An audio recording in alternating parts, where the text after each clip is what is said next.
Europe 1, 6h17, l'innovation avec Anissé Mbida. Bonjour mon cher Anissé. Bonjour Lionel, bonjour Alors, à tous. C'est peut-être le futur du spectacle pyrotechnique plus fort que le feu d'artifice, les étoiles filantes que l'on pourrait déclencher à la demande, c'est ça ?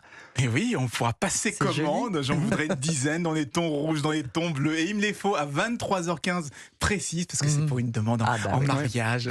Ça paraît assez fou quand même, hein. Plus besoin d'avoir de la chance ou d'attendre le passage des Perséides pour faire un vœu. On pourra avoir des étoiles filantes artificielles où on veut, quand on veut, grâce à un service que préparent les Japonais d'Astrolive Experience.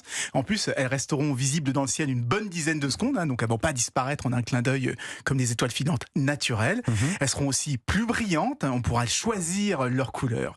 Alors, vous demandez comment c'est possible. Bien sûr. Eh bien, en envoyant un satellite qui est bourré de petites billes de métal, qui vont ensuite être lâchées juste au-dessus de la zone demandée, et en entrant dans l'atmosphère, eh bien, elles vont s'enflammer, elles vont fondre et laisser un panache lumineux derrière elles pour créer ces fameuses étoiles filantes. Alors ça veut dire, Anissé, qu'il va falloir envoyer ces petites billes de métal avec une fusée, ça va coûter une fortune, dites-moi.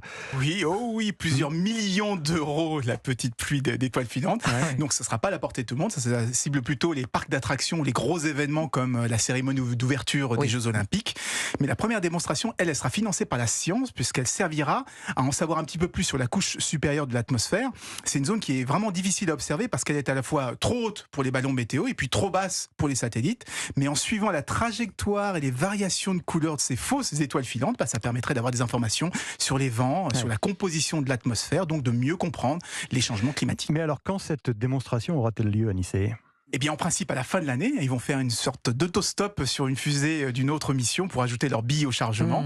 Alors, ça devrait se faire en octobre, hein, avec une pluie d'étoiles filantes qui tomberait au-dessus du mont Fuji au Japon. Donc, ça peut être très, très joli. Alors, c'est vrai, on perd un petit peu de la magie, hein, mais moi, je trouve ça fascinant qu'on puisse créer des étoiles filantes à la demande. Qui sait, demain, peut-être qu'on créera des aurores boréales. Quel rêveur, ce Anissé Mbida. L'innovation revient demain dans Europe 1 matin. Après le journal de 6h30, destiné